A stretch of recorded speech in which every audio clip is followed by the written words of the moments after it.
Hello students, आज हम देखने जा रहे हैं करंट इलेक्ट्रिसिटी का एक और इम्पोर्टेंट कॉन्सेप्ट जो कि है पोटेंशियोमीटर। पोटेंशियोमीटर की हेल्प से हम क्या क्या फाइंड आउट कर सकते हैं और क्यों यूज किया जाता है, तो आपने ये लेबोरेटरी के अंदर देखा होगा। ठीक है, तो पोटेंशियोमीटर में से क्या क्या फाइंड आउट कर सकते हैं, पहले वो चीज देखते हैं। तो ये होता है it is a device which is used in physics lab to find out EMF of the cell. एक सेल जो हमें एक्स्ट्रा गिवन होता है उसका ईएमएफ निकालना होता है। इंटरनल रेजिस्टेंस ऑफ सेल, जो ईएमएफ है उसका इंटरनल रेजिस्टेंस भी फाइंड आउट कर सकते हैं। And compare EMF of two cells, यानी अगर हमें दो सेल्स दे दें तो उनका कंपेयर भी कर सकते हैं अपन with the help of potentiometer. ठीक है, पोटेंशियोमीटर कैसा क्या बना होता है वो देखते हैं। सबसे पहली बात, पोटेंशियोमीटर के अंदर एक वायर होता है 7 to 8 मीटर लॉन्ग वायर होता है। ठीक, पोटेंशियोमीटर के अंदर एक वायर लगा होता है जिसकी लेंथ लगभग 7 to 8 मीटर होती है। ये मैग्नीन का बना होता है। किसका बना होता है? मैग्नीन का। किसका बना होता है? मैग्नीन का। ये एलओए होते हैं।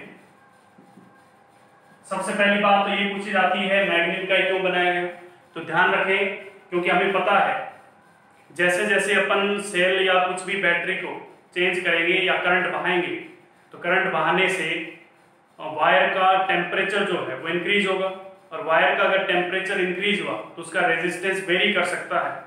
तो रेजिस्टेंस वेरी ना करे इसलिए अपन किसका वायर यूज करते हैं? मैग्नीन का। तो मैग्नीन से क्या होता है? मैग्नीन से ये होता है कि हमें पता है कि अल्फा जो होता है thermal coefficient of the temperature, तो थर्मल कोफिशिएंट जो अल्फा होता है वो पॉजिटिव तो होता है बट वेरी नेग्लिजिबल होता है।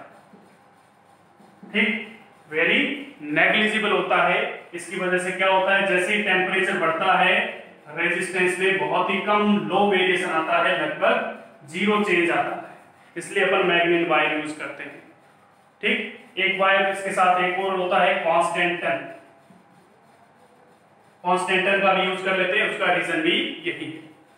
तो दोबारा बता रहा हूं मैं, अपन इसके वायर मैग्नीन या कांस्टेंटन का वायर क्यों यूज करते हैं? क्योंकि जैसे जैसे टेम्परेचर इंक्रीज होता है वायर का वैसे वैसे रेजिस्टेंस वेरी कर सकता है।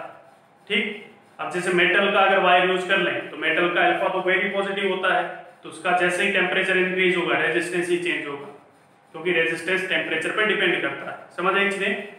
तो इसलिए अपन मैग्नीन और कांस्टेंटन यूज करते हैं क्योंकि उसका अल्फा पॉजिटिव तो होता है लेकिन वेरी नेग्लिजिबल होता है, इसलिए रेजिस्टेंस में वेरिएशन जीरो आता है। क्लियर बात है?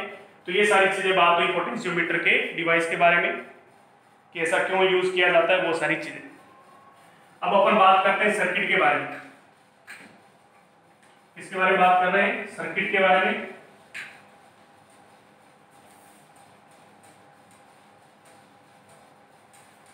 तो सर्किट के बारे में बात करें तो पहले बात करते हैं प्राइमरी सर्किट के बारे में, यानी कैसा बना होता है वो देखते हैं। तो प्राइमरी सर्किट में कैसा होता है कि एक हमें बैटरी दी होती है जिसका कुछ इंटरनल रेजिस्टेंस हो सकता है, लेकिन अभी अपन नहीं मान रहे हैं। इसका ईएमएफ लेट से E है। यहां पर ये वायर लगा होता है, ये वाला वो वायर है जो मैंने कहा था 7 to 8 मीटर लॉन्ग वायर। तो ये A to B wire, A B क्या है? वायर। लेट से इसकी लेंथ कितनी है? L है। तो length of the wire is L, resistance of wire. ये सारी चीजें हमें गिवन होती है। Resistance of wire upon capital R मान रहे हैं, और area of cross section of wire, जब मैं सीधा लिख दूं एरिया ऑफ वायर है कैपिटल A। समझ आए इसमें? तो हमें क्या क्या चीजें दे रखी है? लेंथ दे रखा है, रेजिस्टेंस दे रखा है और एरिया ऑफ क्रॉस सेक्शन दे रखा है। किसका? वायर। ये तीनों चीजें हमें गिवन होती है, इसकी हेल्प से अपन सब कुछ फाइंड आउट कर सकते हैं। क्लियर बात है? अब यहां पर क्या होता है, यहां पर एक रियोस्टेट लगा होता है। क्या लगा होता है? रियोस्टेट। रियोस्टेट का मतलब जानते हैं आप? रियोस्टेट लगा होता है। रियोस्टेट का मतलब होता है वेरिएबल रेजिस्टेंस, यानी अपन जरूरत के हिसाब से रेजिस्टेंस को वेरी करा सकते हैं, उसे कहते हैं रियोस्टेट। समझ आइए, रियोस्टेट का मतलब वेरिएबल रेजिस्टेंस। अब तुम बताओ, ये बैटरी लगी हुई है तो बैटरी की हेल्प से करंट फ्लो होगा। तो इस वायर के अंदर मान लो करंट फ्लो रहा आई, तो आई की वैल्यू कितनी आएगी? आई होता है potential drop divide by resistance. तो पोटेंशियल ड्रॉप आई ई है, ई अपॉन रेजिस्टेंस कितना है? R H plus R. R H तो इसका और इस वायर का रेजिस्टेंस कितना है? आर। आई कितना आएगा? E upon R H plus R. R H अपन जरूरत के हिसाब से वेरी कर सकते हैं, ठीक है। अभी अपन आर एच मान के चल रहे हैं, क्लियर बात है। उसके बाद बात आती है potential drop across AB. AB wire के अक्रॉस पोटेंशियल ड्रॉप कितना है? तो हमें पता है पोटेंशियल ड्रॉप अक्रॉस एबी यानी वीएबी, इसके अक्रॉस पोटेंशियल मान रहा हूं वीएबी, जो कि बराबर होना चाहिए आई इंटू आर के बराबर, क्योंकि करंट इसमें आई फ्लो रहा है और इसका रेजिस्टेंस कितना है? कैपिटल आर है। तो वीएबी इक्वल टू होना चाहिए आई इंटू आर। समझ रहे इसने? तो वीएबी आई की वैल्यू हमारे पास E upon R plus R H into R के बराबर। तो ये हमारे पास पोटेंशियल ड्रॉप आता है किसके अंदर? एबी वायर के अंदर। समझ रहे इसने? एबी वायर के अंदर पोटेंशियल ड्रॉप ही आता है। समझ रहे चीज? बहुत बढ़िया। अब आगे बढ़ते हैं अपन। अब एक चीज देखते हैं कि इसकी लेंथ है एल, इसकी लेंथ क्या है? एल। तो ये पहले तो ये चीज देख लेते हैं, ये चीज समझ आ गई होगी आपको, ये चीज आपको समझ आ गई। अब अपन एक चीज और बात करते हैं, अपन को जो डिफाइन करना होता है यानी प्राइमरी सर्किट का जो मेन ऑब्जेक्टिव होता है वो पोटेंशियल ग्रेडियंट निकालना होता है। क्या निकालना होता है? Potential gradient. वो चीज निकालने की कोशिश करते हैं। देखो हमें पता है कि एल लेंथ के अंदर जो पोटेंशियल ड्रॉप है वो है वीएबी। एल लेंथ के अंदर पोटेंशियल ड्रॉप है वीएबी। तो भैया एल लेंथ के वायर के अंदर पोटेंशियल ड्रॉप कितना था? वीएबी था। तो यूनिटरी लेंथ के अंदर कितना होगा? वीएबी बाई एल होगा। एल लेंथ के अंदर पोटेंशियल ड्रॉप है वीएबी, तो यूनिटरी लेंथ के अंदर कितना होगा? वीएबी बाई एल। इसी को क्या नाम देते हैं? के। क्या कहते हैं? के। यानी मैं यहां लिख देता हूं के बराबर VAB by L, potential drop across AB divide by L, और इसी के को नाम दिया जाता है पोटेंशियल ग्रेडियंट। क्या नाम दिया होता है? Potential gradient. समझ रहे इसलिए ये हमारा मेन ऑब्जेक्टिव था प्राइमरी सर्किट का। प्राइमरी सर्किट क्यों बनाते हैं? उसका main objective potential gradient find out करना होता है, ठीक है। अब तुम ये बताओ ये है क्या? ऐसा कुछ चीज हम पहले भी पढ़ चुके हैं, potential drop divide by distance electrostat के अंदर E equal to delta V by delta electric field. यानी ये जो पोटेंशियल ग्रेडियंट होता है ये और कुछ नहीं होता, इस वायर के अंदर फ्लो होने वाला इलेक्ट्रिक फील्ड ही होता है, या वायर के अंदर इलेक्ट्रिक फील्ड ही होता है। समझ रहे इसने? तो पोटेंशियल ग्रेडियंट कुछ नहीं होता, inside the wire electric field होता है। क्लियर बात है? इस चीज का ध्यान रखें आप, कोई पूछ ले तो, वरना पूछना नहीं है। हमारा मेन ऑब्जेक्टिव पोटेंशियल ग्रेडियंट निकालना था। क्लियर बात है? अब हमसे पूछ ले x डिस्टेंस पे, अब हमसे ये पूछ ले कि यहां से x डिस्टेंस पर पोटेंशियल बताइए। x डिस्टेंस पे तो हमें पता है l लेंथ के अंदर पोटेंशियल इतना है, तो x डिस्टेंस के अंदर कितना होगा? l लेंथ के अंदर इतना था, यूनिटरी के अंदर कितना है? तो x के अंदर कितना होगा? x के अंदर होगा VAB by L into x, जो कि बराबर किसके होगा? kx के बराबर। तो potential drop across x equal to k into x। तो x डिस्टेंस पर पोटेंशियल ड्रॉप होगा k इंटू x। क्लियर बात है? और k इंटू x इससे यहां से पता चला कि Vx is proportional to x, यानी पोटेंशियल x पर लीनियर वेरिएशन आ रहा है, पोटेंशियल और लेंथ में लीनियर वेरिएशन आ रहा है। इस चीज का हमें आइडिया लगा। अब हमारा जो मेन ऑब्जेक्टिव था प्राइमरी सर्किट का वो पोटेंशियल ग्रेडियंट था, वो हमने निकाल लिया। अब इसको मैं मिटा दे रहा हूं, आगे बढ़ते हैं अपन, ठीक। देखो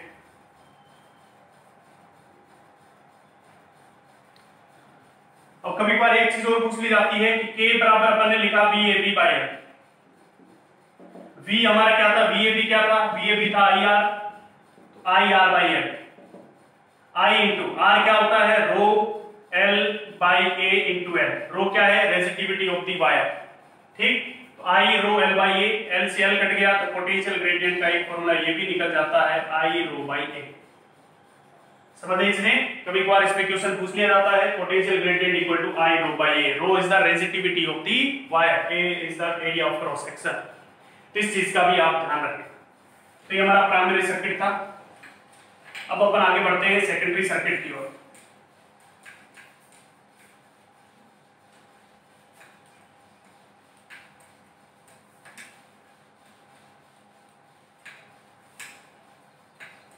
ठीक है, अब अपन सेकेंडरी सर्किट की ओर बढ़ते हैं। देखो कैसा होता है, देखो पहले प्राइमरी सर्किट बना लेते हैं।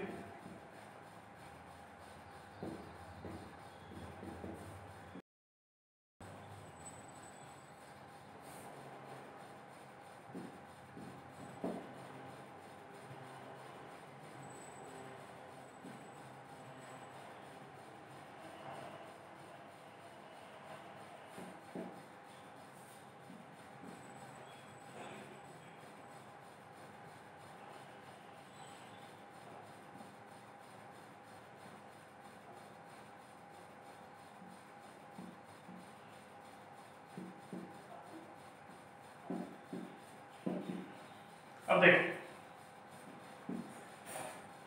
इसका भी आर को मिटा देता हूं, भी मान लेते इसका कोई रेजिस्टेंस है नहीं, सीधा की सीधा इतना है। ठीक, बहुत बढ़िया। तो ये होता है हमारा सेकेंडरी सर्किट।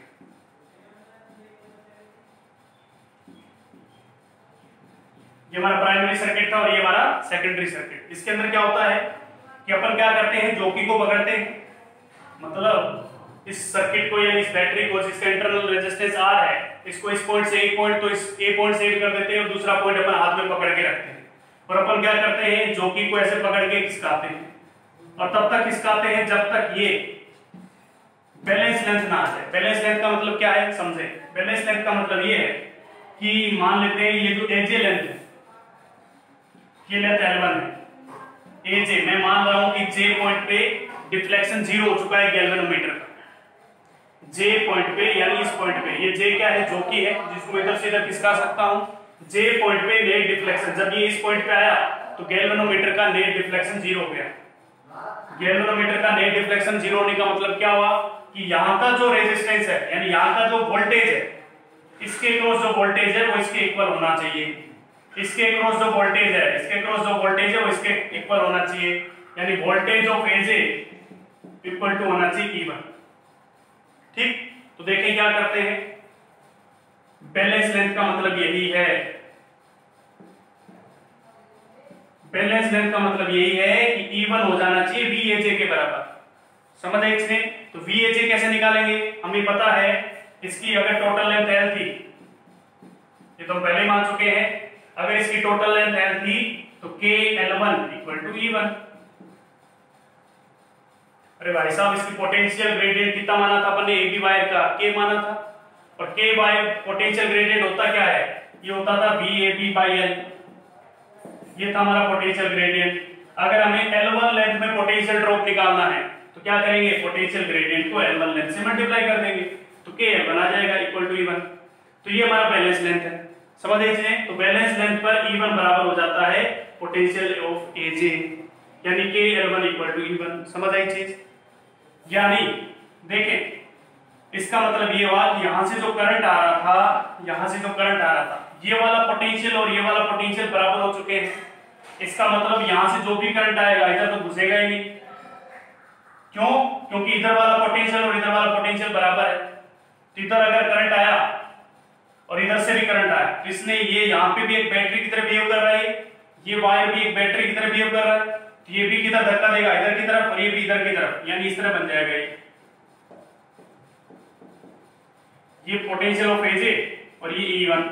ये भी करंट इधर से फ्लो कराएगा अगर इसकी चलेगी तो, और इसकी चलेगी तो इधर से, और ये एक ही सर्किट है तो ये भी I1, ये मान लो I1 फ्लो कराया तो इसने एक दूसरे को कैंसिल आउट कर दिया, इसलिए इधर से कोई करंट ना इधर से निकलेगा ना इधर से निकलेगा।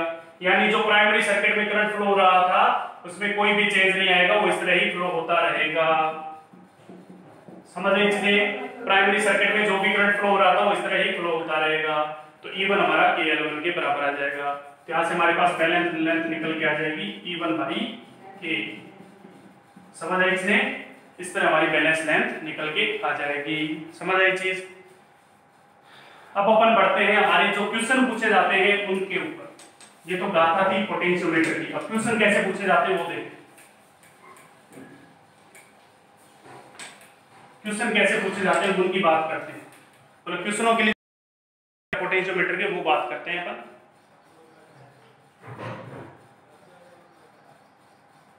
पहले बात कर रहे हैं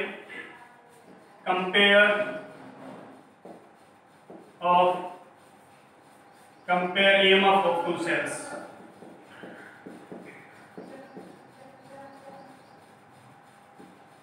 टू सेल्स के ईएमएफ को कंपेयर कर रहे हैं। कैसे करते देखो, ये हमारे पास प्राइमरी सर्किट, ये हमारे पास होता है प्राइमरी सर्किट, ठीक। यहां पे लगाया होता है सेकेंडरी सर्किट। ये मान लो J है, ये A है और ये वाली लेंथ L1 है, ये वाला E1 है और ये R है, ठीक। हमें पता है अगर यहां से करंट I फ्लो हो रहा है तो करंट इसमें I पूरा जाएगा, इसके अंदर कोई करंट फ्लो नहीं होगा क्योंकि मैं मान रहा हूं AJ is the balance length. L1 को कह रहा हूं मैं बैलेंस लेंथ, और जब बैलेंस लेंथ आ जाती है तो पोटेंशियल ड्रॉप अक्रॉस AJ और E1 बराबर हो जाते हैं। समझ आए? इसलिए L1 आ गया बैलेंस लेंथ के बराबर, यानी इसमें से जो भी करंट आएगा वो सीधा इसी सर्किट में घूमता रहेगा, इसका इस सर्किट में नहीं घुसेगा करंट। समझ आए? इसलिए तो अब कैसे लिखेंगे, तो पोटेंशियल अक्रॉस VAJ कितना आएगा KL1, और VAJ किसके बराबर होना चाहिए, E1 के बराबर। तो E1 आ गया हमारे पास KL1, इक्वेशन नंबर 1, ठीक। अब दूसरी बैटरी लाते हैं जिसका EMF E2 है और इंटरनल रेजिस्टेंस R है। तो दूसरी बैटरी लाएंगे तो क्या बनेगा, इसको मैं अलग से बना रहा हूं, वरना एक साथ बनाया होता है, वो एक साथ बनाया होता है पूरा, लेकिन मैं अलग से बना रहा हूं ताकि आपको समझ आए।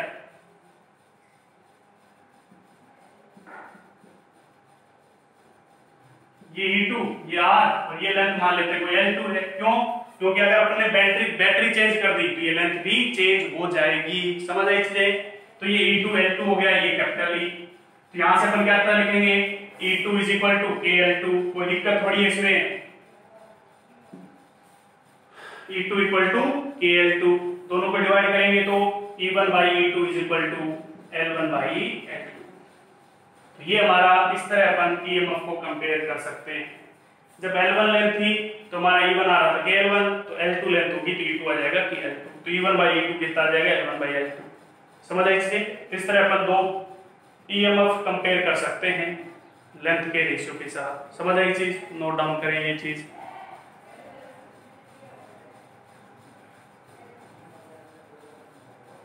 ठीक है।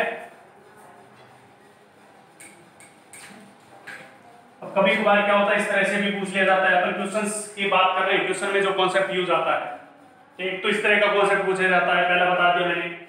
दूसरा ये पूछा जाता है कि इसको मैं हटा दूं, अगर हटा ही देता हूं पूरा। दूसरा जो पूछा जाता है वो देखें आप, दूसरा ये पूछा जाता है,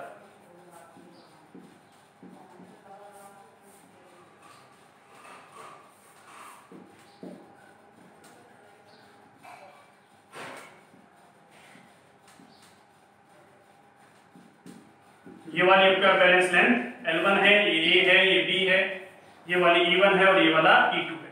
तो दोनों बैटरी एक दूसरे को सपोर्ट कर रही है, दोनों बैटरी एक दूसरे को support.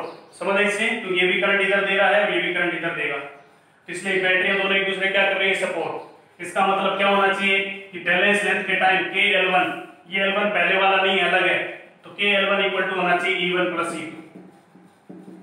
Equation number 1, E1 plus E2 होना चाहिए KL1 के बराबर।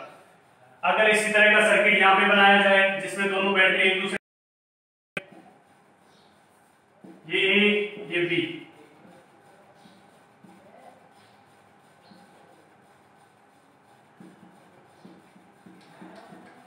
ये हमारा E1 और ये हमारा E2, मान लेते हैं E1 बड़ा है तो E1 E2, एक बैटरी इधर धक्का देना चाहती है और एक इधर, दोनों बैटरी एक दूसरे का अपोज कर रही है, तो KL2 बराबर आना चाहिए E1 minus E2। This is equation number 2।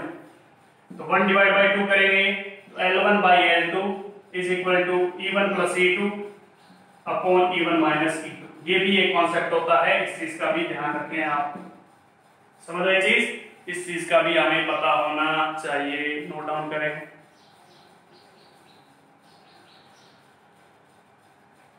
ठीक है। अगर सपोर्ट कर रही हो तो इस तरह, अपोज कर रही हो तो इस तरह, दोनों डिवाइड कर देंगे तो ये कॉन्सेप्ट निकल के आ जाएगा। तो कंपेयर ऑफ ईएमएफ हो गए टू सेल के, ये वाला कॉन्सेप्ट होता है, किस तरह निकालना है आप समझ गए होंगे। लास्ट में आखिरी कर एक आधा एग्जांपल ले लेंगे तो आपको और क्लियरिटी आ जाएगी। अब find out internal resistance, find internal resistance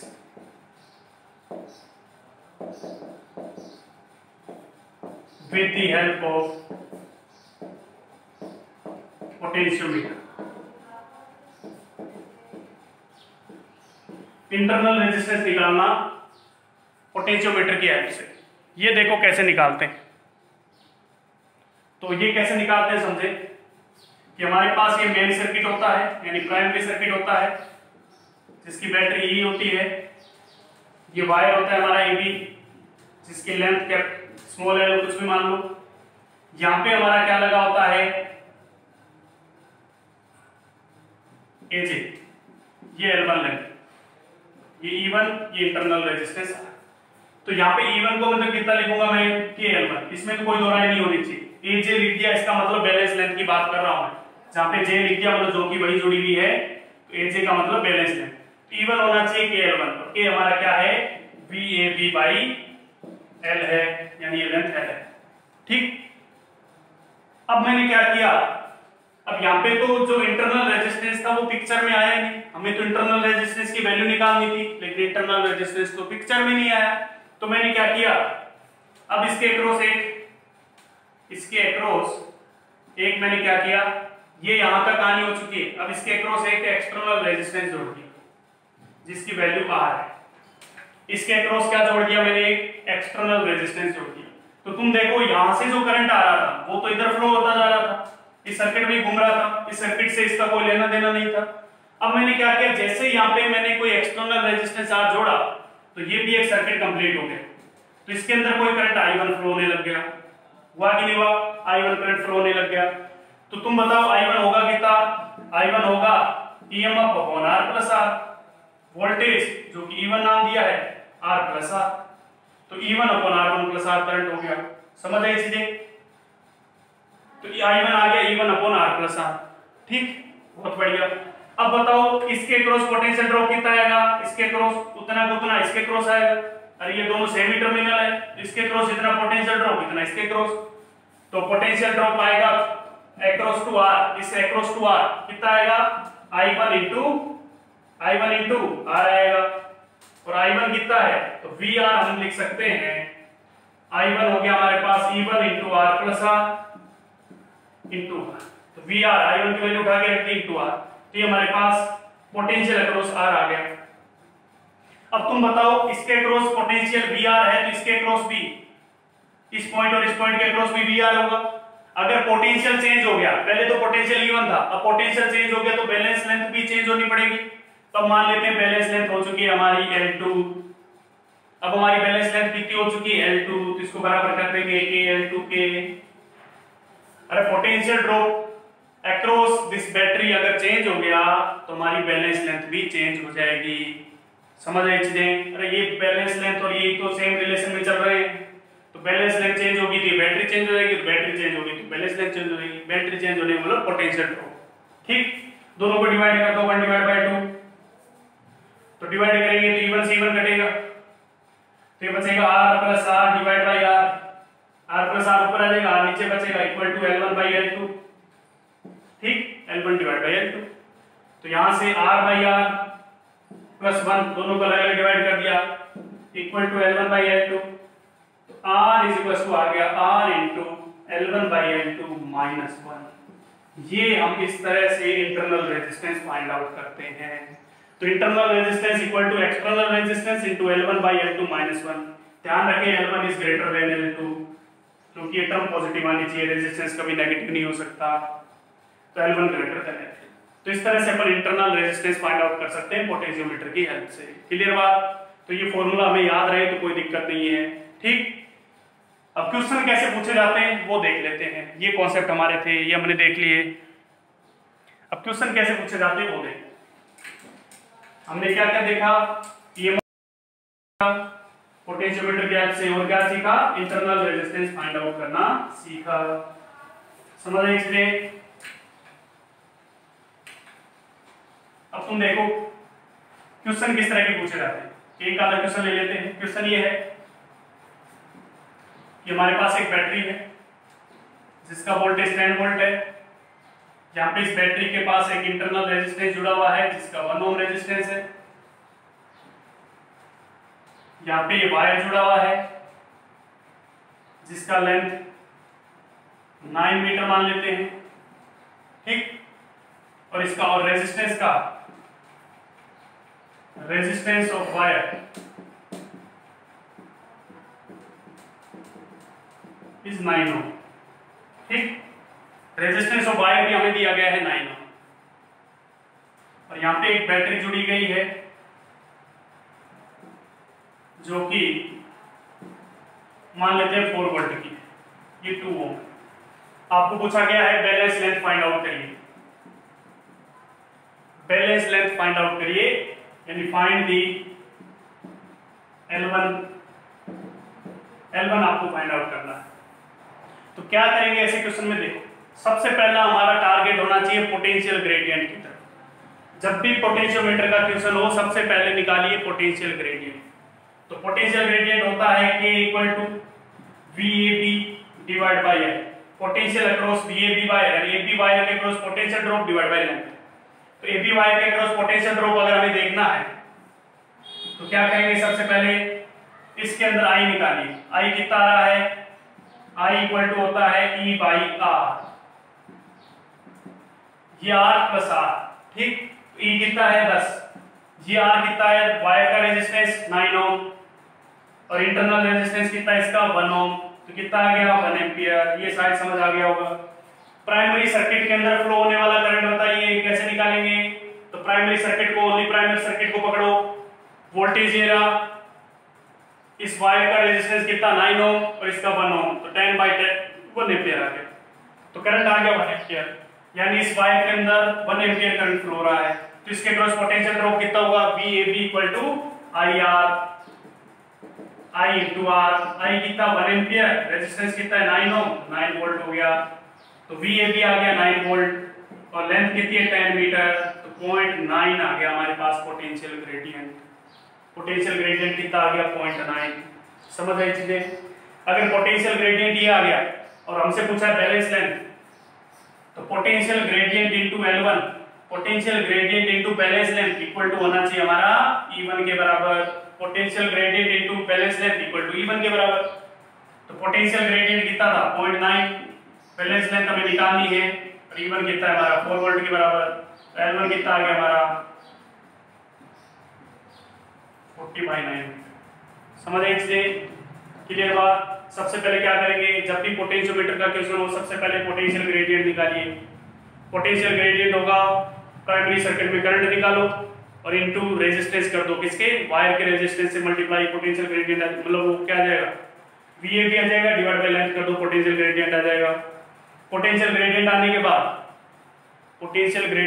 बाद K इंटू L1 बराबर E1 बराबर करेंगे L1 आ जाएगा। समझ आए इसलिए। तो इस तरह के क्वेश्चन हमसे पूछे जाते हैं पोटेंशियोमीटर में। तो आज हम इतना ही करेंगे। Thank you.